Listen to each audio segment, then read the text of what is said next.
11th class तैयार है आप पढ़ने के लिए?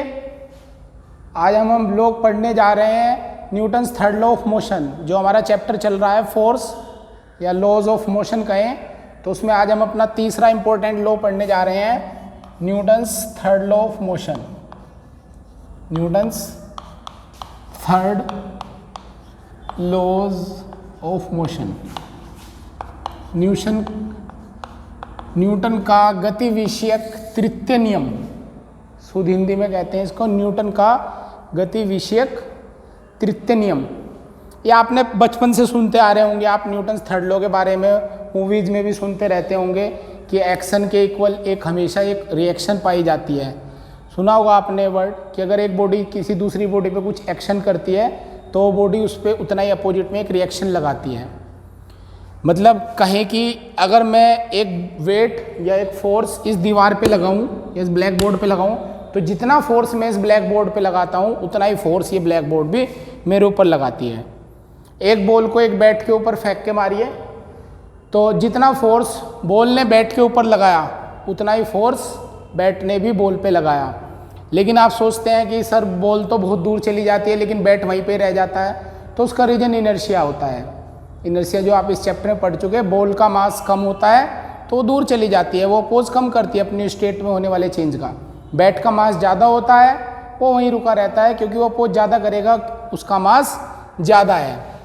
तो Newton's third law of motion यही है कि अगर एक बॉडी किसी बॉडी पे कुछ फोर्स लगाती है, अगर उसको हम एक्शन नाम दे तो दूसरी बॉडी भी पहले वाली बॉडी पे उतना ही फोर्स लगाएगी। तो इसको स्टेटमेंट में लिखा जाता है टू एवरी एक्शन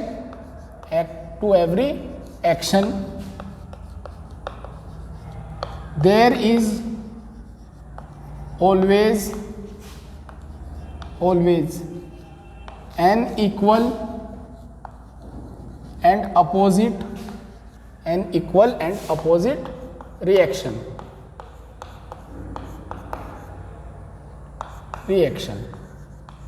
क्लियर है मेरी बात? ये इसका स्टेटमेंट है। क्या है स्टेटमेंट? कि अगर एक बॉडी किसी बॉडी पे कुछ फोर्स लगाती है जिसको कि हम एक्शन बोलते हैं, तो दूसरी बॉडी भी पहले वाली बॉडी पे उतना ही फोर्स लगाएगी जिसको कि हम रिएक्शन बोलते हैं। दोनों फोर्स इक्वल होंगे बट डायरेक्शन क्या होगी? अपोजिट। मान लीजिए मेरे पास ये दो बॉडी है, एक का नाम अगर मैं ए बोल दूं, दूसरे का नाम मैं बी बोल दूं। एक का नाम क्या है? ए, एक का नाम बी।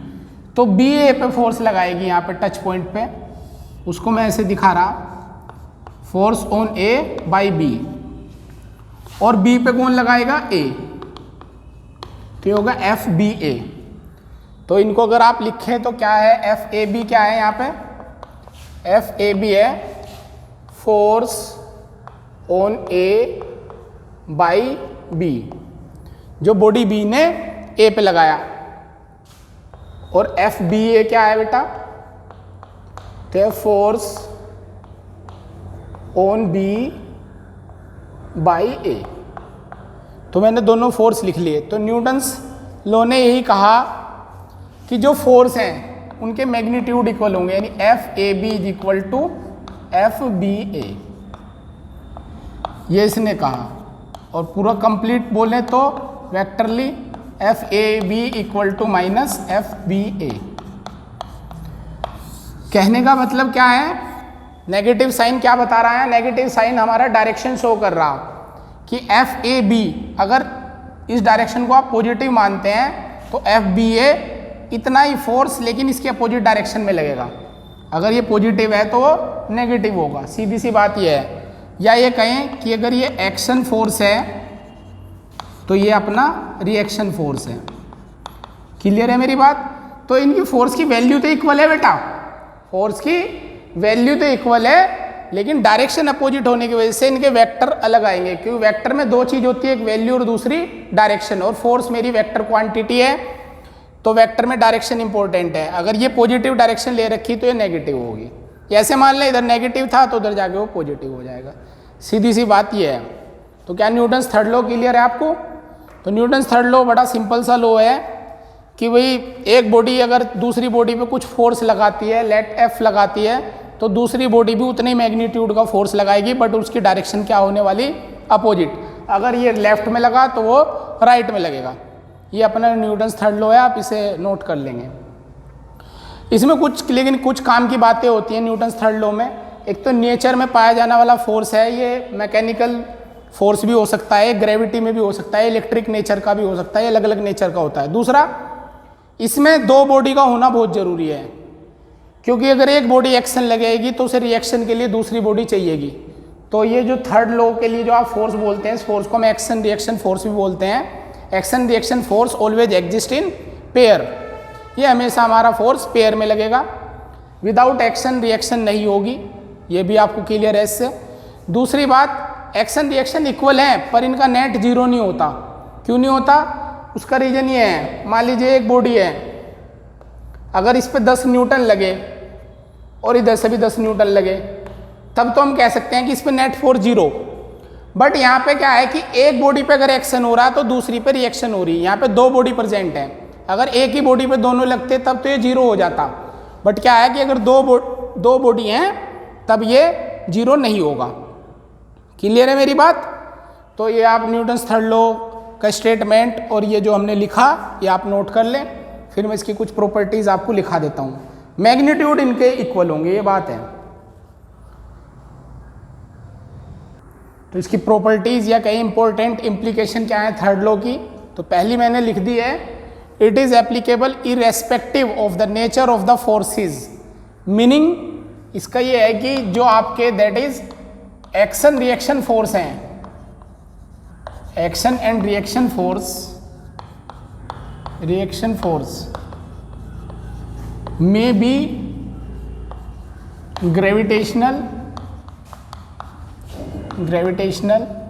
और इलेक्ट्रिक नेचर। कैसे एक्शन रिएक्शन कैसे ग्रेविटेशनल और इलेक्ट्रिक नेचर के हो सकते हैं? देखिए, मान लीजिए आपका प्लस क्यू चार्ज है, Q1 मान लो, और कुछ दूर ये प्लस Q2 चार्ज है, दोनों पॉजिटिव हैं, तो फोर्स कैसे लगेगी बताओ?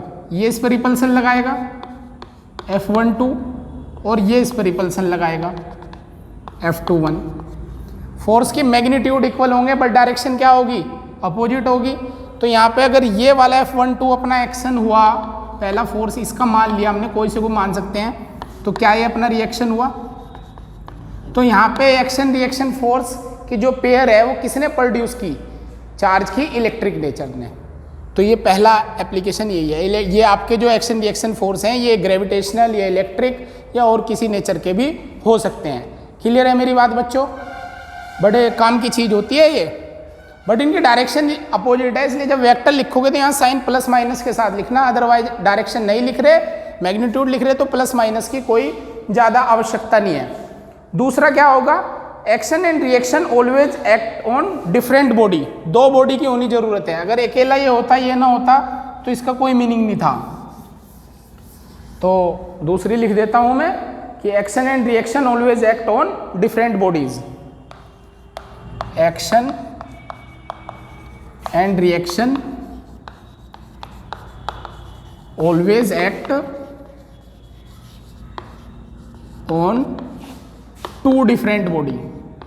दो बॉडी होनी चाहिए, डिफरेंट बॉडीज। क्लियर है मेरी बात? तो ये एक्शन रिएक्शन जो होंगे हमारे वो दो डिफरेंट यानी दो अलग अलग बॉडी पे लगेंगे। अगर एक पे एक्शन लग रहा तो दूसरे पे अपना क्या लगने वाला बेटा? रिएक्शन। तीसरी बात, the force of action and reaction can not cancel each other. मतलब मैंने जैसा अभी बताया भी था कि एक दूसरे को कैंसिल कभी नहीं करते, क्योंकि ये दो अलग अलग बॉडी पे लगते हैं। Force of action and reaction are equal हैं but not cancel each other. और क्यों नहीं करते? तो उसका रीजन है क्योंकि ये अलग अलग बॉडी पे लगते हैं, किसी सिंगल बॉडी पे लगते तो कैंसिल कर जाते। और last, no action can occur in the absence of reaction. अगर रिएक्शन नहीं होगी तो एक्शन भी नहीं होगा। No action occur in the absence of reaction.